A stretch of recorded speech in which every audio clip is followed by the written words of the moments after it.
Welcome to the channel, Pain in the Patoot here with something a little bit different. I thought I would do a video on taking up the game of pickleball. Now that the weather's starting to get good up here in Canada, people want to get outside, and why not give it a whirl?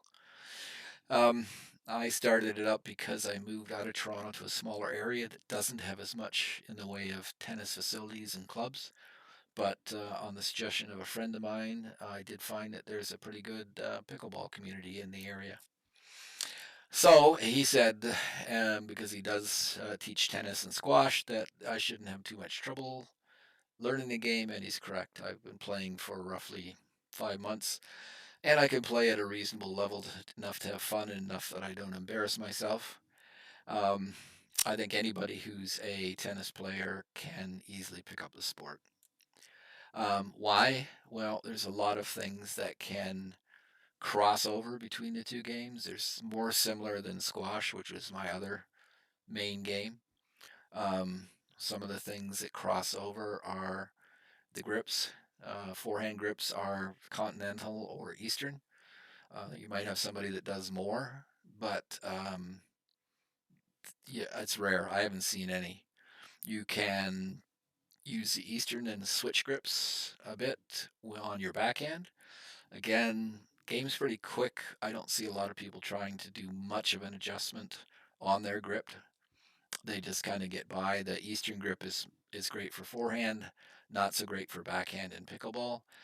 You can play with a two-handed backhand. Again, for the people I play with, it's rare to see anybody using two-handed, but people coming from tennis that are used to a two-handed backhand probably can do quite well with it. I never had a two-handed backhand. So, other than the grips, what else is common? Well, a lot of the, shall we say, tactics are the same. If you're a serve and volley tennis player, or you understand how serve and volley tennis play works, you do well in pickleball. You can't technically serve and volley in pickleball, but the rush to the service line and playing up at the net is a massive part of pickleball. Volleying is a massive part of pickleball, which is part of tennis, serve and volley. Drop shots are part of the game in pickleball. Maybe not so much for some of you tennis players. Certainly, a squash player understands drop shots, but a lot of the stuff is um, basically you serve, you get a return to serve, and then everybody rushes to the service lines up at the net, and it's all volley, drop, volley, drop, volley, drop. And I'll show a little bit at the end of this video, some footage of real gameplay. Remember, it is pros, so the levels and speed are going to be much faster than you would see when you start, so don't let that intimidate you. But it does give you an idea of how things will go in a game. So the other big thing that is, probably a really large portion of how a tennis player can take up the game is topspin. Tennis players understand topspin. There's no topspin in squash. You don't do topspin in badminton. But tennis, most people, if they can generate topspin, will be way ahead of the game. But most tennis players understand that you're trying to brush up the back of the ball to get topspin. And you use topspin and pickleball for your drives. You could even use them volleying, and you can even use them very aggressively on dinks. So those are the items that are the same or similar for tennis players. So that's serve and volley, drops, drives, volleying, and the stroke. So really, all you have to understand in the game is picking up a few more tactics. But again, serve and volley people tend to do very well. If you understand serve and volley, you can do very well with the tactics. You need to understand the rules, and you need to understand scoring. And really, there's a lot of commonality in the rules. There's just a couple of somewhat odd ones, or the ones that I took a long time to get used to. So scoring is simple, 11 points. You can only score when you're got the ball when you're serving.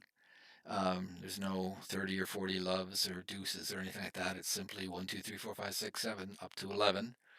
And right now it's serving. You have to serve to get a point. They're talking about going to rally. scoring, which is on every rally someone will get a point, but that is not in place yet. Um, so that is simple scoring. The start of the game, the team that wins the toss, only one person will be able to serve on the team. If they fault, then it goes over to the other team where both people will serve. And when it comes back to that original team, then both people can serve. Um, so that is it. You typically always start from the right, same as tennis. To serve. Squash, you can actually pick which side you want to start with, but you always start from the right. You serve diagonal. You have to serve into the service box, same as tennis. And yeah, that's kind of how the game starts for scoring. So what else is different? Equipment. So here is a pickleball paddle. Let me get it into the frame. It looks very much like a big table tennis paddle, and apparently the people that developed the game actually at one time were using ping pong paddles, but they kept breaking them, so they went something um, a little more substantial, shall we say? So generally, the head shape's about the same. There's some differences in it. There's some head shapes sizes are a little bit bigger. Sometimes the handle is a little bit bigger. You can get variations in thickness. So again, when you grip the racket, let me get it in the camera here. You have the same sort of, down the back, wrap your fingers around. You can put a finger on there. Most people do that. And that's Eastern, and then you shift it a little bit, and then there's Continental. I use Continental for both forehand and backhand just because I'm slow as crap. The surfaces here can be a little bit different in that some paddles will put a little bit more abrasive on it to help you generate topspin. But really, the differences between the paddles are materials. The more you spend, typically the better it is because they use carbon fiber and all kinds of stuff. But you can play with reasonably inexpensive equipment. I have this racket. I went to buy a racket and I didn't really understand a lot of the manufacturers because I've never heard of them. But I've played with head squash rackets. I've had tennis rackets that were head. So I picked a name that I knew. This is actually considered a decent enough racket. I bought it at Canadian Tire, which is kind of a Walmart type store here in Canada. It was on sale, and it had some points that I could use, so I got it for a reasonable price. But that's the paddle, so nothing really exciting about that. Um, the thing that is a bit different is the ball. So there is a pickleball. This is one that's called an indoor ball, and there is an outdoor pickleball. So let me get into the camera. Really, the only difference is the yellow outdoor one has smaller holes because of wind when you play outdoors. Now, I don't like calling them indoor and outdoor because the problem is you can play, I would call them surface balls. So this indoor is made for playing on wood floors. So right now I'm playing on a multi-purpose wooden floor in a gymnasium, sharing with basketball and badminton and everything else. Um, so we use this. You can play on indoors on concrete and everything else, and if that's the case, you'd probably use the outdoor one because they are a little bit more rugged. They're a little bit harder, plastic. Um, but that's kind of about it. The colors can vary, but typically indoor will be uh, orange and outdoor will be yellow. Um, that's about it. What you will have to learn in the game is the bounce. These are hard plastic. They're like wiffle balls, if you remember that from being a kid. You used to get white wiffle balls that had holes in them, and then you could smash them all over, and the holes stopped them from floating into the neighbor's yard, kind of thing. But that's what we use. Again, indoor, really, to me at least, I might be wrong, but to me is playing on wood surfaces, um, like a basketball court. or a general purpose gymnasium. And this will be anything else because you can build like what you would see outdoors, indoors. There's lots of places that have that, or you might be playing on concrete or something like that. And the big difference with it is that you find that they're hard plastic. They don't bounce as much as a tennis ball. And they do react worse to wind than a tennis ball because they are much, much lighter. So get used to wind if you're going to be playing outdoors. Okay, so then the only other thing really to go along with that is shoes. This is a court shoe. This is actually my squash shoe from when I was playing squash more. You can see by the sort of orange surface, this is a softer rubber and it's meant to go on sort of slick wooden courts. So if you're going to be playing indoors, I know it's a pain in the ass to have to own two shoes, but this does do better with gripping on shiny wooden floors. And it's just a standard squash shoe. There is pickleball shoes. I would either use a badminton shoe or a squash shoe. Yeah, you could maybe use a basketball or volleyball shoe, but the squash shoes and the badminton shoes are best supportive of the movement you'll be doing on the court, which is a lot of side to side. Outdoors, standard tennis shoe. So the surface of a pickleball court is somewhat like an outdoor hard court. So I just use, and most people use, a standard tennis shoe. But again, you can get specific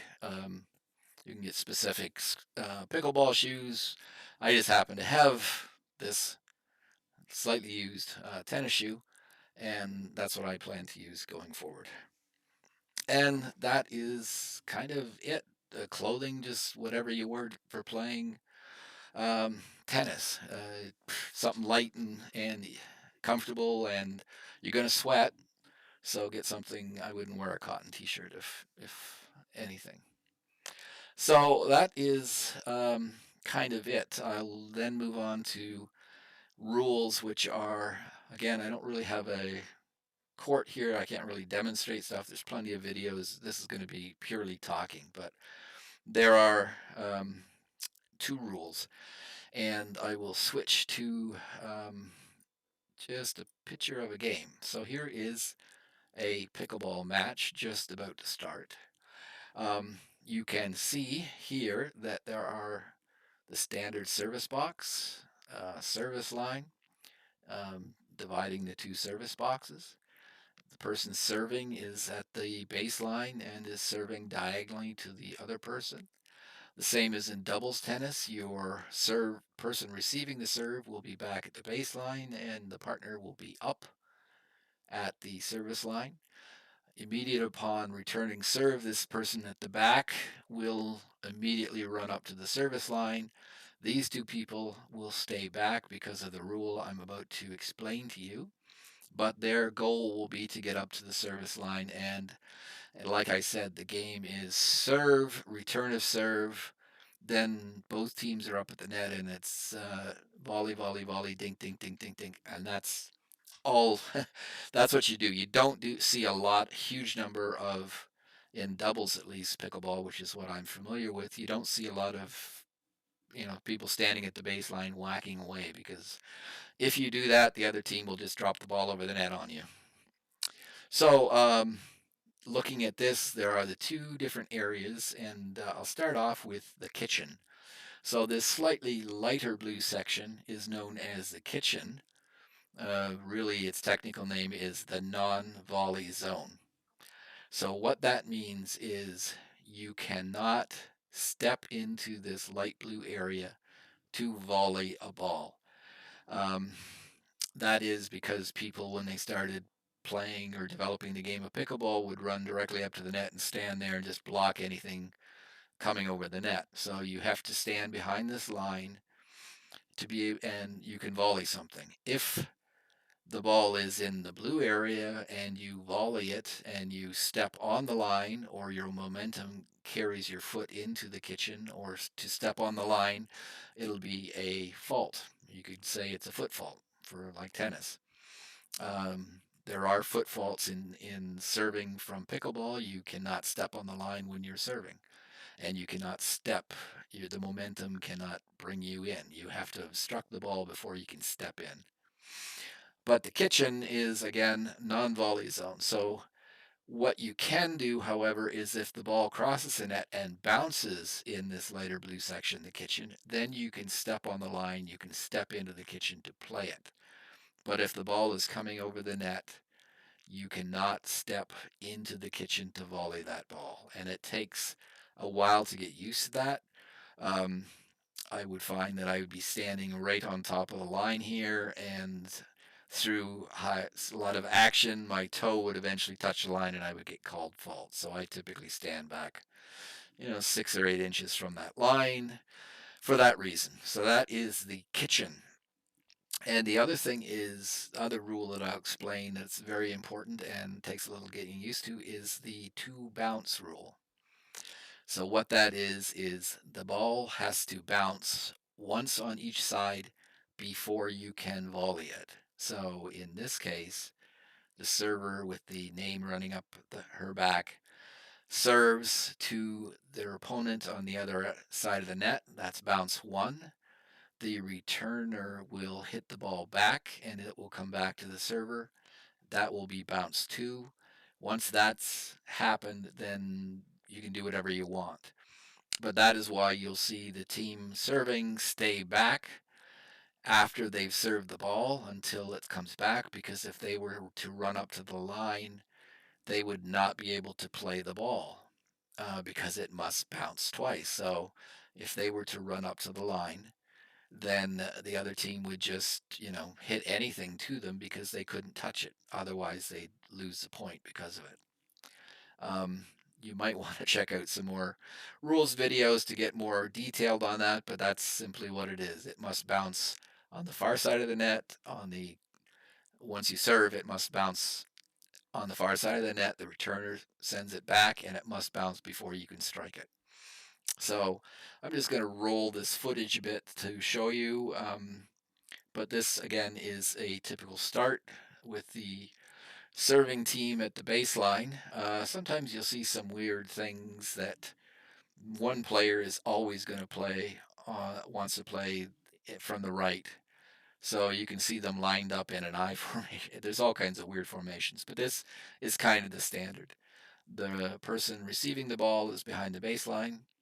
Because of the two bounce rules, they can't volley anything. They have to let it bounce. And when you're serving, you're trying to put the ball as deep as possible if you can. And then the partner is up at the line and they can't touch the ball until there's two bounces. But um, if the ball is served and then returned, it's going to be the two bounces so they can move in and volley. Anyways, we'll let this go and you'll see. So here we go. Cross. Wow, guys. And notice now how the team that was serving is trying to get up to the net, but they didn't. What The are other your team thoughts so dominates from the far? net. I guess the other rule that I should tell you is actually the serve. So the serve, there does have rules about the serve. You can't strike the ball on the serve above your waist, and the swing pattern from a serve has to be from low to high with the paddle below your wrist. So that is something specific around the serve. There's two ways you can do the serve. You can actually drop the ball and hit it off the bounce, or you can simply just toss it or drop it and hit it in the air. So let's go a little bit Okay, further, guys. There's been some unbelievable points going on and we'll see the here. other member of the Thank you team very once they much find the for ball. watching.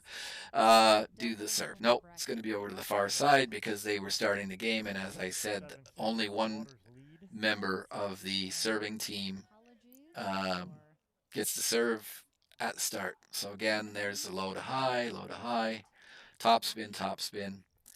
But you notice that the team closest um, in the orange shorts and white tops immediately after they returned to serve moved up to the net. So on the far side of the net, you have in pink the serving team both back, and you have the split in the white tops. And the woman receiving the serve will try to get up to the net as quick as possible with their partner. The two in pink will try to get up to the net as soon as possible, if the team in white actually lets them. So let's watch this. But watch the serve drop, hits it over the net, in game? They're in, and you see them trying to get into. There we go. They're at the net. So now it's dink, volleys, volley, volley. So a dink is a drop shot. That's what they call them. I guess it's maybe that's what you call the person if they drop the ball on you. Dink. You call them a dink. I don't know if that's the reason, but you'll see them do that. So again, low to high, little drop. Now we drop one, Game. drop two, drop three, Ooh, drop nicely four, drop done. five. Oh, there's a volley. Doesn't Another hurt drop, though. volley, drop. Some pickleball action. Hopefully we can get you So some this is pickleball what this pickleball weekend. is. A lot of this net play, If you're trying to hit the shots. ball, Oh, there's golf. So, anyways, that is. Let's go back to me. That is basically all this I'm going to show you in this video. Again, I think you'll enjoy the sport. I really enjoy it to the point that I've sold off all my tennis rackets. But yeah, it's easy enough to play. As a tennis player, the hand-eye coordination you already have is great. Uh, the grip you already know more or less. The swing more or less. Serving, yeah, the serving's different than tennis. You don't toss the ball way up in the air like tennis. You drop it basically and hit the ball. Not a hard concept to grasp. And again, low to high swing pattern. That's topspin in tennis. Drops, volleys, drives, all part of tennis. So hopefully this will help people um, who've been considering maybe giving it a try. I recommend it again. I really am enjoying it, and I've more or less stopped playing tennis because of it. Okay, take care.